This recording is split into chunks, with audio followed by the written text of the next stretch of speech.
Welcome to Cory's Stories.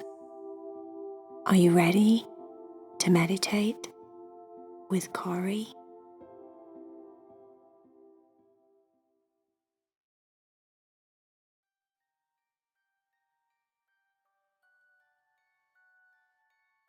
Are you ready to meditate with Cory? Make sure that you're all comfortable and warm in your bed. Check that the light is just right in your room. You're wearing your comfortable pajamas, and that way you can relax your body and let go of your busy, busy day. The cats had gone over to Tucker and Leo's house. They were so excited. So excited. All 5 of them had been planning their Halloween outfit for the last 2 weeks. It was October the 31st. It was a Thursday, 2024. It was Halloween night. To make it more fun, the cats had decided to go over to Tucker and Leo's house to get ready. They were all going to get dressed and get ready together because, that's a lot of fun. It's part of the night, right? Just getting dressed up, playing some Halloween music while you eat Halloween cookies or Halloween cupcakes, drink crazy black fizzy soda, whatever it is that you're doing. They wanted to do it together. And they wanted to be human. OMG, Cherry said. OMG, OMG, OMG. I can't believe it. This is like the first Halloween that we're going to get where we're actually human. Can you believe it, guys? Vaya said. No, I'm so excited. Heidi said. Yeah, it's going to be so cool. I've always wanted to go trick-or-treating as an actual kid. It's going to be the best to be able to knock on a door and say, trick or treat. I can't wait. And I love my outfit. Cherry said, OMG. OMG, I absolutely adore my outfit. Vaya said, me too. I have chosen something very different from my normal personality. And I kind of like that. It feels risky. They were talking away, stood outside Tucker and Leo's front door. Finally, one of them knocked on the door. Tucker came to the front door and opened it up and said, You're here! Yay! Me and Leo's been pacing all over the house. We were so excited, so excited. We can't wait. Wait till you see my outfit. Leo said, I'm actually excited. I'm really excited about this, even though I'm not excited. I'm not excited as Leo the dog because, you know me, I don't like noise, and I'm not really into crowds, I'm not really into kids. I'm not, I'd rather stay in and just all those doorbell ringings and the barking and the scariness. Some of those kids wear really scary outfits. But being human, I'm excited. I'm excited not to be so scared. And I'm excited to be with my best friends. Cherry said, Oh, Leo, you're so darn cute. What are you wearing? Leo said, It's a surprise. Me and Tucker's going to get ready down here. You girls are going to go get ready upstairs. And then in 1 hour's time, it'll be dark enough for us to go out and trick or treat. Oh, said Cherry. I'm so excited. Heidi was about to go upstairs and then she said, Oh, wait a minute. Don't you think we should be human first? We can't get ready as cats and dogs and then turn into humans. We have to be humans to put us outfits on. Duh. Tucker went, Oh yes, my fault. Okay, come on guys, follow me. Let's go find my lovely stone. Tucker went running out through the dog door, full speed, onto the back garden. He didn't even go through the French doors, and the French doors were wide open. Leo opted to go through the French doors because he doesn't really like the dog door very much. He'd much rather go through the big open French doors. There's something about the dog door that's a bit weird for him. It's a bit scary. He does it when he has to, but he'd rather go through the big open wide door. Heidi, Cherry and Vaya followed Leo, and they all went onto the back garden. Leo watched Tucker frantically dig up his white stone that he always buries underneath the Buddha statue on the back garden. "It's here," said Tucker. He grabbed a hold of it with his teeth. And then he looked around and noticed that the moon was big and bright and white in the sky. Bright enough and white enough, hopefully, to shine a light on his magical stone. Tucker used one of his paws and took the stone out of his mouth. He cleaned it off on his fur on his chest and then held it up to the moon. It was a half moon, it wasn't a full moon, so he was hoping, praying, that it would be enough bright white light. The moon did its magic. The stone got quite bright white, and the golden threads and veins that ran through the stone got super, super bright, as if someone was turning a light on inside of the stone. And then his angel appeared. There she was, hovering in the sky, as beautiful as she always is. Tucker peered at his stone and watched her wings flapping back and forth, and she smiled at him as if she was looking down at him from above. "You get one wish. Just one wish," she said. Tucker said, "You know me so well by now. My magical, gorgeous, beautiful, divine angel. You know me so well by now. And, this time I think I'm going to do what I always do. Surprise, surprise. I'm going to ask if you can change me and my wonderful friends into humans." As if to say, da da da. Tucker turned around and looked at his friends, and by the time he'd literally turned his doggy head around to see his dog brother, Leo, and his best friends, the cats, Heidi, Cherry and Vaya, they'd already all instantly changed into humans. They were all just dressed in casual, comfy sweats and t-shirts, as if they were getting ready to put their main outfits on. Cherry looked down at herself. She had grey sweatpants on and an old stained white t-shirt. Perfect, she thought. Everyone else just looked at each other as if to say, "Right, come on, what are we waiting for?" The girls ran upstairs, and Tucker and Leo stayed downstairs. Tucker was very impressed with his outfit.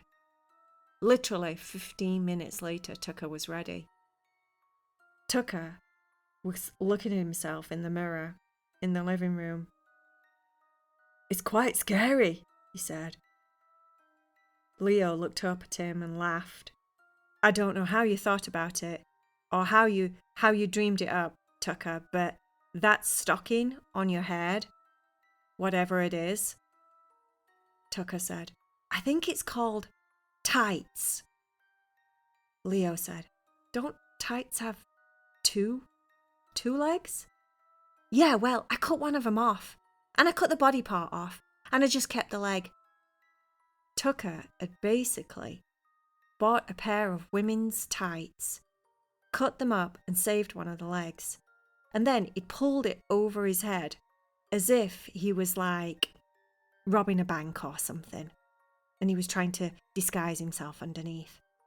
But he wasn't trying to disguise himself underneath. He wanted to create a look that looked just like Voldemort from Harry Potter. So what he'd done is bought a pair of flesh-coloured pantyhose, and he'd pulled one of them over his head, and then he'd pulled it back up, so it pulled his human nose up like a piggy nose, like Voldemort's. And then he'd tied a knot at the top. The pantyhose were tight underneath his chin. He'd made it so that he could tuck them into his kimono and they weren't moving. And that way, it had kept his nose pointing up to the sky, squished to his face, just like Voldemort's. He looked so scary. He had on a black kimono and he tied it tight round his waist. He also had a black wand. He'd put grey-white paint all over his face and his hands before he'd put the pantyhose over his head. So he looked like, wow, Voldemort. It was awesome. His costume was awesome. Leo said, "It looks really cool. Quite scary." Tucker said, "Yeah, that's what I was going for. Wait till the girls see it." Leo, on the other hand, had gone from Leo to Mr. Bean. Mr. Bean is a character that's very, very funny. It's like a silent comedian. He's from England, and he drives a crazy, bright yellow car, I think.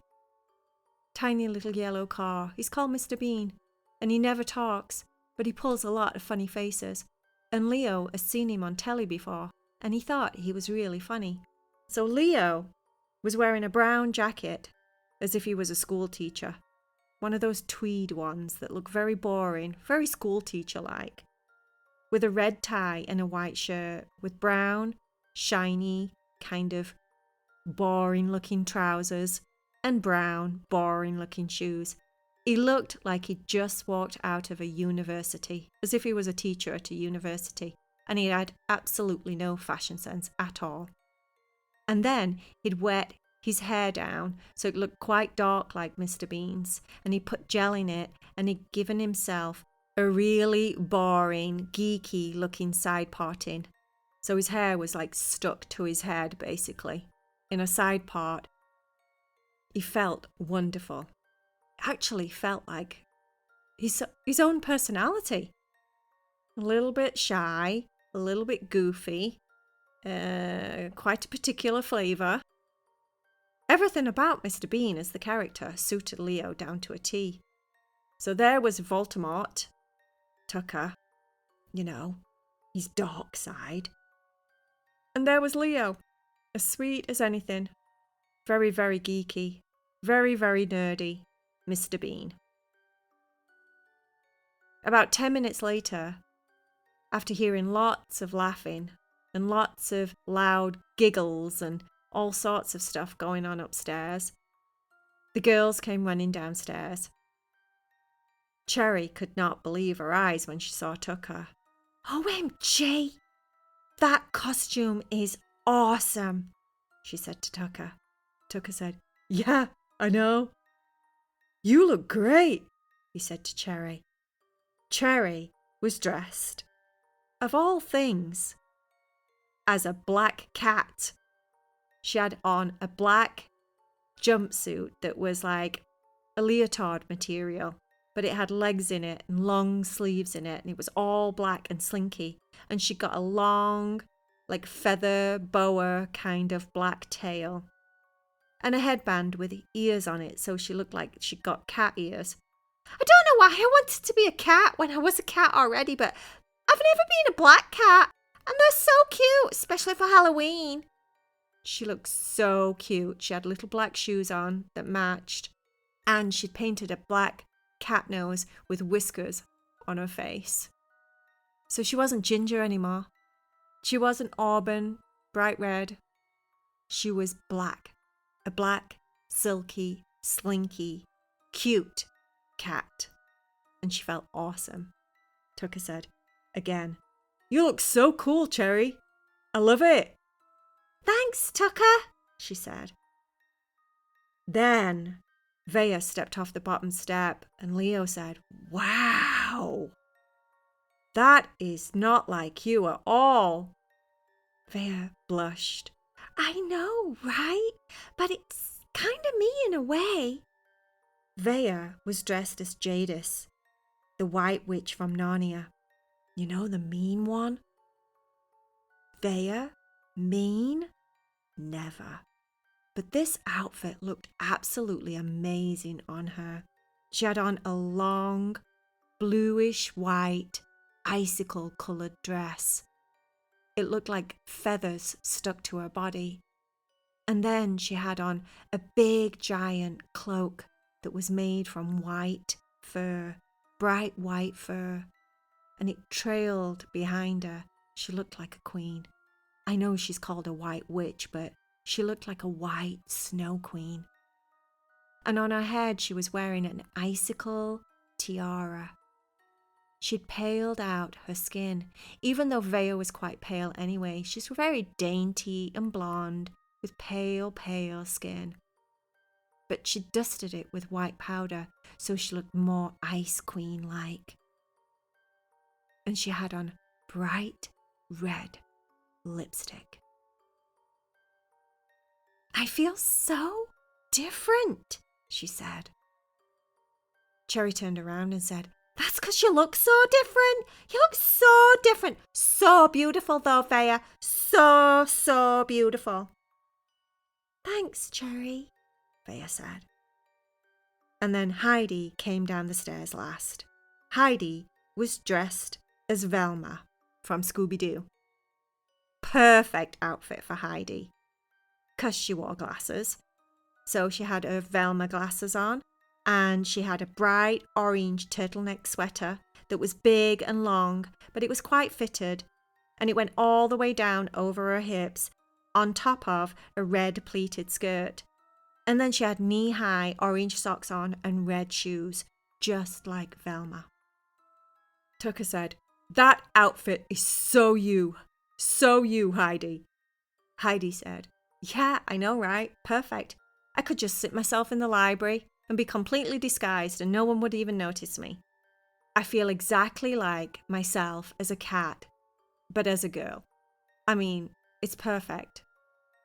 Are we ready to go anyway? Are we ready to go? Has everybody got like the baskets and the pumpkins or the bags or whatever it is we're going to take? Tucker said, baskets? You don't take a basket. That's not cool. You take a carrier bag. A carrier bag? Said Cherry. How much candy do you think you're going to get? Oh, I'm going to get tons. In fact, let's make it a competition. I'm going to get the most candy out of all of us. I'm going to get the most best candy. Like the full-size bars, like not just a tiny bar, like a full-size Snickers or a full Kit Kat or a full pack of Reese's peanut butter cups or something. Full ones, big ones. We need to find the big houses that look like they have a lot of money because they always have loads and loads and loads of candy. Vaya said, oh, I don't think that's the case. I think lots of different houses have different candy, not just the ones that look like they have money. Because I know for a fact that some of our neighbours don't have very much money, but they've always made a big deal out of Halloween to make sure that the kids get candy. So there you go. Tucker said, oh yeah, you know what I mean. I didn't mean it like that. I just mean like, I'm just saying some houses really like go all out and give loads of candy. And some houses just don't even turn the lights on, do they? So come on, let's go. Because my friend told me that there's a neighbourhood just around the corner, like a block away, that has really good candy. Everyone basically followed along with Tucker. They all grabbed a carrier bag out of the kitchen. The streets were absolutely packed. What they noticed first of all that they didn't have, that they wished they had, was a lot of the kids had like glow-in-the-dark necklaces or glow-in-the-dark bracelets. And it was really dark outside. And it was really a brilliant idea. It made total sense. These kids weren't going to get run over by a car or something crossing the street. They looked like they were illuminated, like a robot or something. Cherry said, oh, I wish I had one of those necklaces. They're so cool. Maybe maybe some of the houses are giving them out or something. That's why all the kids have got them. Sure enough, the fourth house that they went to was so good. It was like the best house that they'd seen all night. By the end of the night, when they'd finished, they all actually agreed that the fourth house was the bestest house that they'd been to the entire night. The fourth house was absolutely amazing. These people, they'd completely changed the garage into like, it looked like a dark room. It was like a maze. They'd built like walls and you had to kind of go through in the dark, and then different members of their family obviously were like all dressed up as different scary monsters like Frankenstein and skeletons and, you know, ghosts and all sorts of stuff. And they kept like jumping out on you. It was like the perfect spooky horror house. It was awesome. And they had scary music on and ghosts like, ooh, and things fell on your head. And it felt like you were walking through cobwebs at one point, like real cobwebs. It was so cool. And they had a table outside that had tons of candy on it, and you could choose which candy you wanted. They had different bowls of different types of candy, and they had a bowl of these glow-in-the-dark bracelets and necklace things. So, of course, all of them opted to get the glow-in-the-dark necklaces and bracelets. They went to about 20 houses, and then they still weren't tired. But then they'd run out of places to go. Their little street in their neighbourhood that they were on, even the one that Tucker's friend had told them about, didn't have that many houses lit up. The ones that were lit up were really good, but the other ones obviously were either not home or just weren't participating in Halloween, because not everyone does. But they had so much fun. By the time they'd actually gone to every single house they could see, they could find, they could think of, they all wanted to go to the fourth house once again. They went around through the scary, spooky horror house thing again. And when they got out this time, they all decided to take a piece of candy. When they got home, they all sat down in Tucker and Leo's living room and emptied out their bags between their legs. They spent the next hour sorting out their candy, which pieces they wanted to keep, which pieces they wanted to swap, which pieces they wanted to donate, which pieces they did not like at all. They started to put them into different piles. There was a swap pile, and the swap pile meant that they all could just choose whichever ones they wanted out of it. There was a donation pile, the ones that they didn't really like in general, or the ones that they really wanted to just donate because they had like 3 or like 4 or 5 of them and they didn't need that many. So they had a donation pile. They decided that they were going to take the donation pile and take it down to one of the shelters downtown. They would do that with their parents over the next couple of days sometime. They didn't have full carrier bags, but by golly did they have a lot of candy. Cherry said, "This is going to take us like months to actually eat." Tucker said, "Not me. I've got it down. I've decided if I have like 5 pieces a day, it'll be gone in like 2 weeks. Vaya said, "Oh, I don't think I can eat all this candy. I think I'm definitely going to take another look at it in the morning and maybe give a lot more away than I'm going to keep because I think it's not good for our teeth." Leo said, "I agree. And I think I'm allergic to a lot of this, to be honest with you." They did enjoy quite a bit of candy though, as they sat together and laughed and talked about the different houses that they went to, some of the coolest outfits that they saw, the fact that they were actually like human, and it was the bestest experience ever.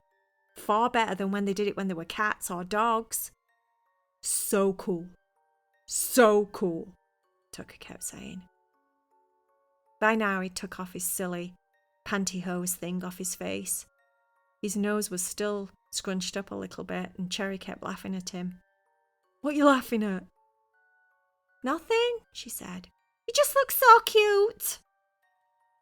Tucker blushed. But then eventually, the girls had to go home. And by the time they'd washed off all of their makeup, they put on their pajamas, and they got onto their beds, they were back to being cats and dogs all over again. The end.